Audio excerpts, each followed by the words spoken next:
Hello! This is Jenny Fern, and welcome to my library. Today is exciting because I am going to be showing you quite a large book haul, and it's all books that I've read and I wanted to own.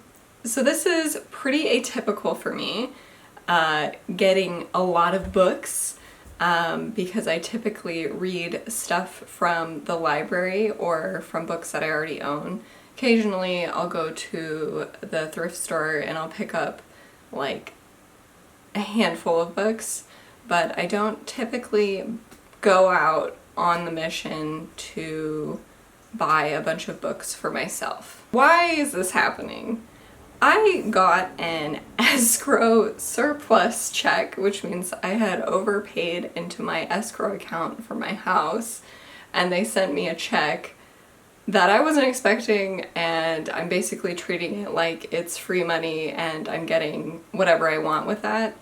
And I'd considered getting some like designer clothing from the Dua Lipa Versace collection, because I thought, what a thing to do, and I quite like that collection. But I instead thought I could probably buy every book that I've read and wanted to own with that money instead. So this is the first installment of that haul. So this is gonna span basically every book from the last like 10 years that I've read and wanted to own, and this is just the first 20. So this and subsequent videos are going to be like the book haul of my life. I also did buy almost all of these secondhand because I don't want to bring in things to this planet when they already exist. I'd rather just, buy the existing thing. And I know that might hurt authors a little bit, so for any of these people who are still alive and would benefit from me, I'm sorry, but hopefully talking about the books helps. Now we're gonna start. We're just gonna go into it. I'm gonna start with some books that I had a hard time fitting into a category. And so this category is loosely etc. and like a little spooky. So the first book is Good Omens, which I must have read like 3 or 4 years ago now. I had borrowed it from a friend and I had to return the copy, obviously, and so I finally got one for myself. This is by Neil Gaiman and Terry Pratchett, written together. It is about an angel and a demon who are in the midst of Earth's Armageddon.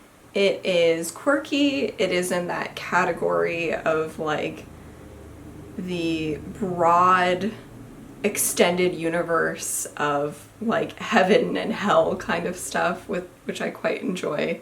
Anyway, that's all that I have about Good Omens. Alright, next up I have Carrie by Stephen King. I'm really not fond of this cover at all. I think the font on the side looks okay. It's shiny, so it'll look nice, but this image doesn't scream Carrie to me. Carrie is about a young woman who has like telekinetic powers.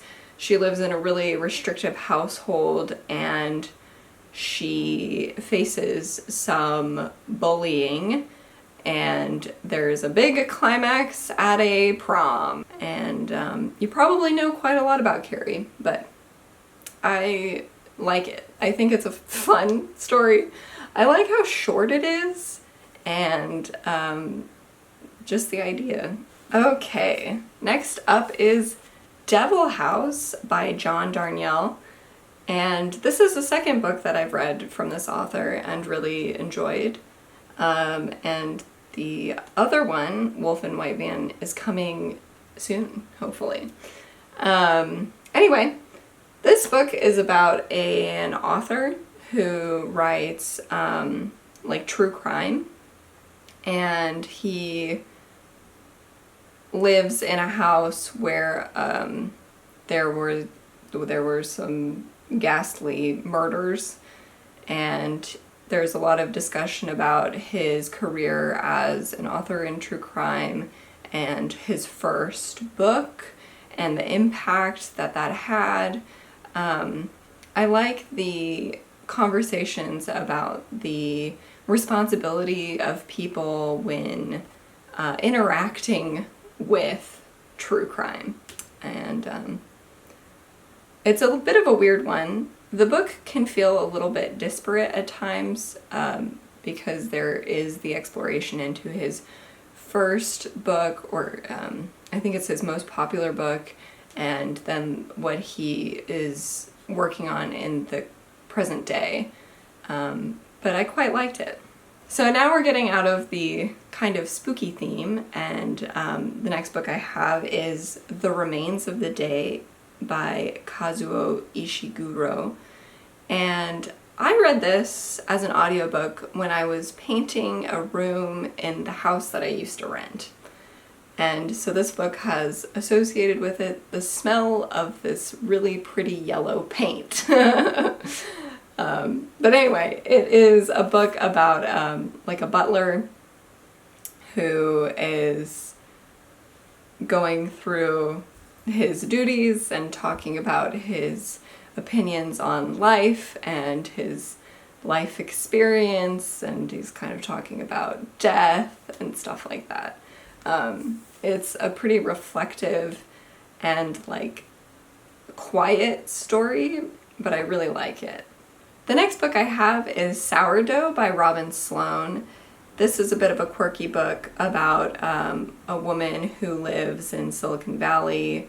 I think she's a robotics expert, and she gets really interested in bread making and sourdough after she has like an experience with one of the local takeout places, and it sends her into a journey that is quite interesting.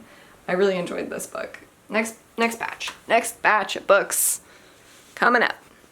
I gotta remember to do those thumbnail pictures. So this category is gonna be kind of like sci-fi and speculative fiction. This is the batch of books I got. The first up I have is Finna by Nino Chipri. Not sure on how the last name is pronounced. This is basically set in like an IKEA, and a customer gets lost in like an interdimensional portal, and so the employees of the store have to go find that person. I think that's what it was about. I read this a while ago, and I read it so quickly that it kind of became a blur, but I quite enjoyed it. It's short, snappy, and it's really strange. Okay, the next book I have is Space Opera by Catherine M. Valente. And this is about a band from Earth who needs to prove themselves and the value of Earth as a civilization in a Eurovision-like contest. And if I recall correctly, it's like a has-been kind of group. This book is so interesting to me because this is basically what I wanted to write. I had an idea for a story, and this is what I wanted. This is what I would have written if I were capable at the time. And it isn't even what I would have written. I would have written something much worse, but this is what I wanted to have written. It's great. I love it. Next we have Annihilation. I absolutely love these covers. I gotta get rid of this little sticker on it because it kind of ruins it for me. But Annihilation is a novel about a group of scientists who go and explore this really strange zone that has been cordoned off. It's like this environmental anomaly, and it's dangerous and unknown. I watched the movie before I read this book, and I love the movie. The movie is so beautiful, but the book is also quite good. I hate this cover. Just before I show it, I gotta tell you that. The next book I have is Solaris by Stanislaw Lem. I read this, I think, last year? Maybe early this year. And I think it was last year. And I thought it was pretty interesting. But this cover is a movie cover, and it's also got this like weird plastic sheeting on it. It's so nasty. This is like one of the only books that I'm like genuinely not happy about. Like the condition that it's in. This is about a man who goes to a strange planet that like plays with people's minds. There's like a sentience and like a really uneasiness. There's a lot of like hallucination kind of stuff going on. It's a pretty, I guess it's kind of disturbing. It's a weird book. But I liked it. Then we have Stanislaw Lem's Memoirs, Found in a Bathtub. I saw this at some point in my life, and this cover and the concept of this book just rooted in my brain for so long before I was able to get a copy of it. I think I got it on Audible or something as like one of the free like you get a free one per month or something like that. I don't know. I share an Audible with my husband, and I finally got to read it, and I was so excited about it. Anyway, now I own it. I probably should have just bought a copy and read it, but it is about a man who gets trapped in this weird bureaucratic company, or like there's like a spy agency kind of thing. There are all these conspiracies and counter conspiracies, and it's just a big mess. It's kind of fun. I liked it. So the next book I have is The Sirens of Titan by Kurt Vonnegut. This is another one where I saw the cover and I heard what it was about, and I was just obsessed before I was able to get my hands on the actual text. And I love this. It's probably one of my favorite Vonnegut novels that I have read, and now I finally have it. It's about a very wealthy man who can like travel through time. I think he can travel through time, or just oh wait, it's so funny with Vonnegut novels that I can love them so dearly and then not exactly remember what the heck is happening in this thing. It's about like a really wealthy man. There's someone who's like trapped traveling through time all the time. Or oh no, does this one have the guy who's like orbiting around? I don't remember what this is about, but I thought it was so cool. I loved it even though I don't remember shit about it. We have gotten to the largest portion of our book haul today, and it is the kind of fantastical classic middle grade books. So almost all of these are Oz books. But I'll start off with the first one that's not, and it's Pinocchio by Carlo Collodi. This book is available in public domain. I think all of these are available in the public domain. If you wanted to read them, you don't have to buy them. You can get them like online, super easy access, which is part of the reason why I don't own them. But I love them, so I'm gonna buy them. I think everybody knows the plot of Pinocchio. He's a little wooden puppet, and he has some weird adventures. And as far as I can remember, I think a lot of it is about like the love of his father, which is quite cute, unless I'm misremembering. I do remember that this taught me dogfish. I think it's the term dogfish. You know how he's in a whale in the movie? He's in a dogfish in the book. I didn't realize when I'd read this initially that it was so small.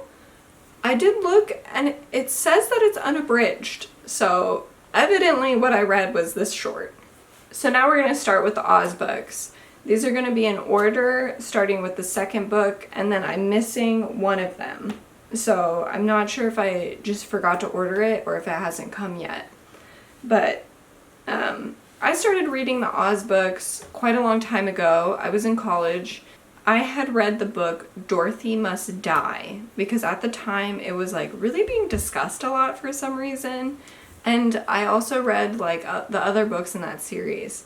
And I hated that series, but it really made me interested in the source material because I thought, wow, some of this stuff seems really interesting and I should read the Oz books.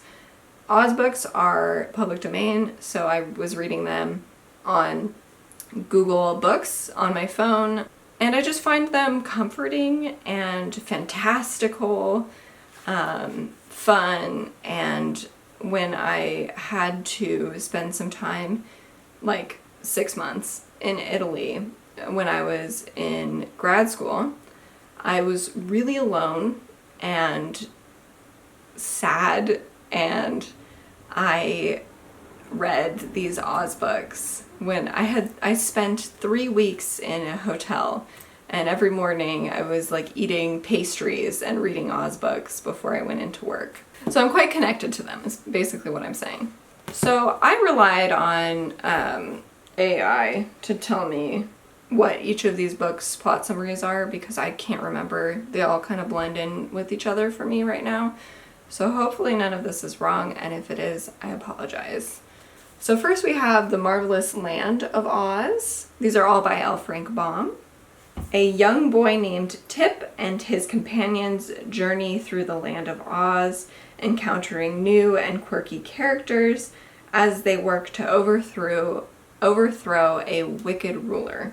Next up, third in the series, is Ozma of Oz by L. Frank Baum. And this one we get a return of Dorothy Gale. She embarks on a quest to save her new friend, Princess Ozma, and, you know, there's an adventure. Kind of wish this would tell me what characters are in each, because they add on more characters as the series goes on, and there are like some that I really like. Like I think in the second one with Tip, there's the Raggedy Man, but I could be wrong.